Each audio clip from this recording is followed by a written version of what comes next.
Aujourd'hui, nous allons enfin aborder les rivages d'un sujet aussi brûlant que ton expresso du matin. La réentrée des capsules spatiales dans l'atmosphère. Merci de vous abonner et soyez les bienvenus dans la communauté C'est Tout. Alors écoutez bien, parce que je me suis dit, pourquoi ne pas aller dans les coulisses du centre spatial de la NASA pour une confrontation épique avec ces acteurs comiques intergalactiques? À mon sens, j'ai trouvé quand même judicieux de vous apporter des réponses claires. Alors accrochez-vous, car ensemble on va enfin démasquer leur incohérence dans une comédie cosmique en direct. Allez, c'est parti.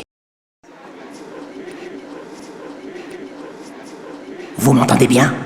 Ah, le listen to me? Pas un qui comprend le français ici. Ah si, tout le monde m'entend. Parfait. Je vous remercie, monsieur le procureur, de m'accorder rapidement la parole parmi toute l'équipe d'acteurs et de collaborateurs du centre spatial de la NASA, même si cela n'a pas été de gaieté de cœur.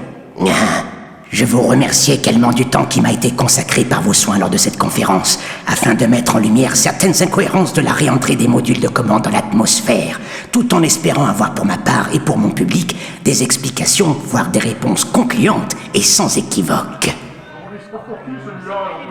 Je pense ne pas mériter vos clameurs. Fermez vos gueules maintenant. Bien. Pourrais-je avoir la projection, s'il vous plaît? Merci. Tiens, regardez. Selon Aaron Cohen, qui est responsable des modules de commande des années 1969 à 72 ainsi que des services Apollo de la NASA, le module de commande percutera l'atmosphère supérieure à la vitesse de 40 000 km/h. Oh oui, ça fait beaucoup. Et d'ailleurs, je suis étonné que ça vous surprenne. Je continue. Et si vous êtes sur l'autoroute, dit-il, et que vous roulez à 95 km/h, vous vous déplacerez d'environ 24 mètres par seconde. Mais dans le cas du module, nous arrivons à près de 11 000 mètres par seconde. Ce qui veut dire que le module frappe l'atmosphère. Ce n'est pas un vol, mais plutôt comme une percussion. À cet effet, pour protéger la capsule, les ingénieurs ont fabriqué le plus grand bouclier thermique jamais conçu. Leur entrée dans l'atmosphère est dangereuse à cause de l'énorme chaleur qu'elle produit. Dans ce cas-là, le bouclier thermique protège le module de commande pendant les quelques minutes que dure sa traversée. Par la suite, un porte-avions attend l'arrivée des astronautes en mer à peu près à 3 km de la surface terrestre, et tous les parachutes se déploient pour ralentir le module. Maintenant que la difficulté est passée, il ne reste qu'à apprécier la balade, et le point final de chaque mission se termine par un plouf. Jusqu'à là, tout le monde me suit. Maintenant, j'aimerais attirer votre attention à propos de l'illustration qui va suivre. Il n'y a rien qui marche, nom de Dieu. Faudrait peut-être penser à changer les piles. Bien, comme vous le savez, si vous mettez une poêle chaude sous un filet d'eau, eh bien la vapeur ne manquera pas de faire son apparition. Je pense que vous saisissez l'idée. Bien, maintenant analysons quelques séquences authentiques d'amérissage provenant de la NASA. En effet, il s'agit là d'un plouf d'Apollo 15. De par sa belle aventure en entrée dans l'atmosphère et les températures mises en jeu, notre module n'est pas censé se transformer en machine à fumée blanche. Il me semble que cela vous parle. C'est bien ce qui me semblait. Tenez, ici, nous apercevons maintenant le splash du vol d'essai de la capsule Orion. Cette fois-ci, allons-nous la voir se transformer en fumigène? Je vous le donne dans le mille?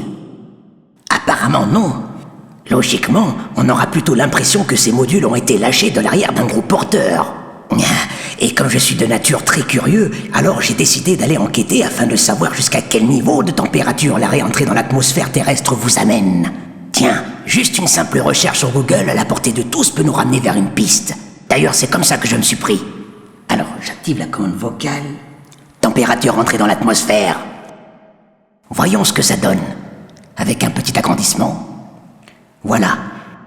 Oh, fatche de con! Ça a l'air plutôt proche des 2800 degrés Celsius. C'est une vraie fournaise. Maintenant, faisons une comparaison à partir de cette donnée. Tiens, observez ceci.